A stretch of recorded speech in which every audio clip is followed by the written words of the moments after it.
Ustaz terkait dengan sholat tadi Ustaz. Ya.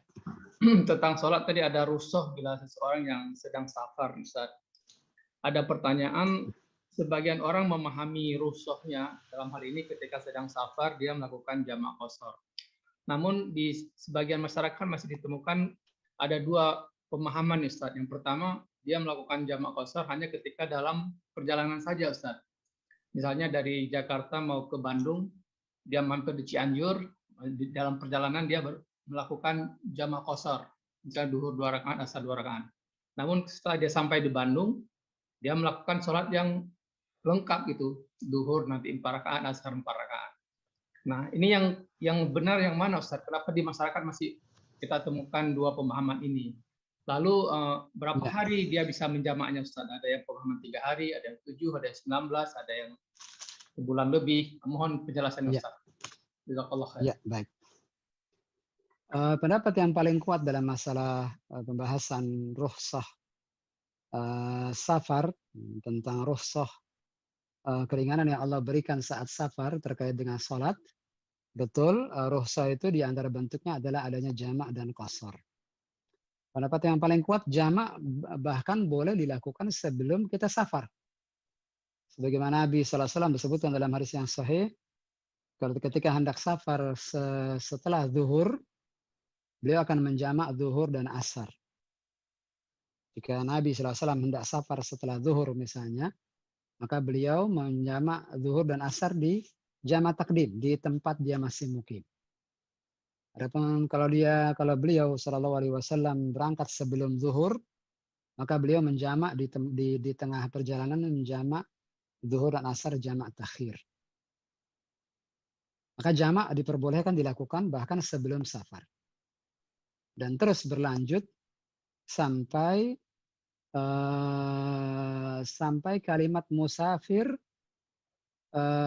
terlepas darinya. Kapan seseorang yang safar tidak lagi dikatakan sebagai seorang musafir, orang yang sedang safar, manakala sudah kembali ke negerinya. Pergi misalnya karena ada urusan bisnis selama 1-2 bulan misalnya. Selama dia tidak berkeinginan untuk tinggal di situ untuk seterusnya. Jadi dia niatan dia sejak awal ini urusan bisnis saja 1-2 bulan, setelah itu saya balik ke negeri saya. Maka dia musafir selama itu. Maka dia musafir. Sebagaimana yang terjadi oleh sebagian sahabat yang sempat ketika mereka berdakwah di Asia Tengah, di daerah tempat yang bersalju, ada yang mengatakan di Azerbaijan, ketika hendak kembali ke Mekah atau ke Madinah, mereka terhambat oleh salju. Dan selama itu mereka masih jamak dan qashar. Namun bukan berarti tidak diperbolehkan dia sholat di masjid. Kalau seandainya misalnya dia tidak mengambil rukhsah, jumhur ulama mengatakan jika seseorang tidak mengambil rukhsah tidak apa-apa.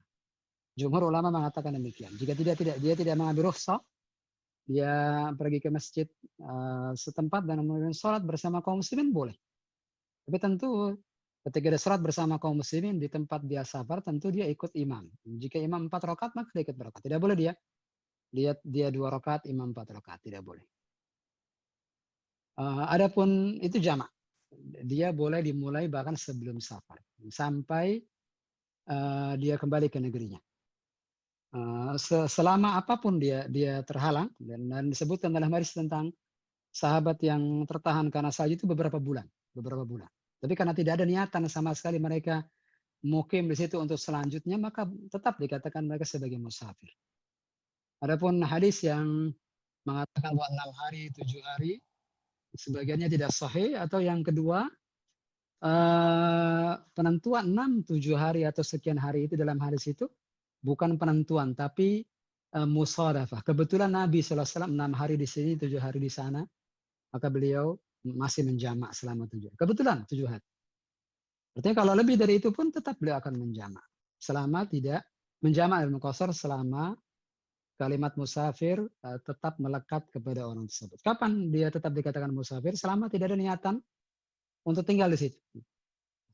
Nah, kalau ada mahasiswa misalnya, dia mendapatkan beasiswa di Madinah, di Mekah misalnya, di Timur Tengah, Maka ketika dia membeli peralatan-peralatan untuk tinggal di asrama, dia memukim.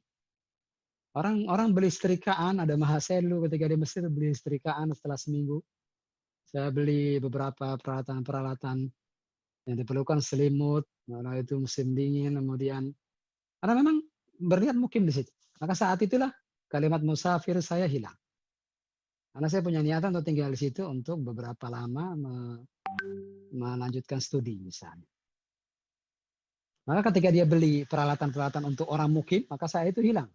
Tapi selama tidak ada niatan itu, selama tidak ada niatan dia mau tinggal di situ, maka dia tetap dikatakan musafir. Nah, wallahu a'lam bishawab. Ini pendapat yang paling kuat, tentu dengan menghormati pendapat sebagian para ulama yang lainnya yang melihat dalil dari sudut pandang. Nah, wallahu a'lam bishawab. Baik, Ustaz. Begitu. Ya, silakan. Bolehkah melakukan jamak takdim qasar antara sholat Jumat dan asar? Jadi dia mungkin selesai sholat Jumat, lalu dia asarnya diambil langsung Ustadz. Jadi mau safar dia tarik asar. Pendapat yang paling kuat boleh. Pendapat yang paling kuat boleh. Boleh menjamak Jumat dengan asar. Kami pernah menanyakan masalah ini ke beberapa masyayikh, beberapa guru-guru kami, diantaranya kepada Syekh Ali Hasan Ali Abdul Hamid, beliau mengatakan boleh. Berdasarkan dalil yang beliau sebutkan, yang saya tidak ingat sekarang. Jumat boleh digabung dengan asar. Nah, dalam besar. Jadi setelah selesai sholat Jumat di masjid, lalu boleh menjamak dengan kita asar. ambil asar 2 rakaat. Asarnya langsung ambil 2 rakaat. Boleh. Boleh. Asar 2 rakaat boleh.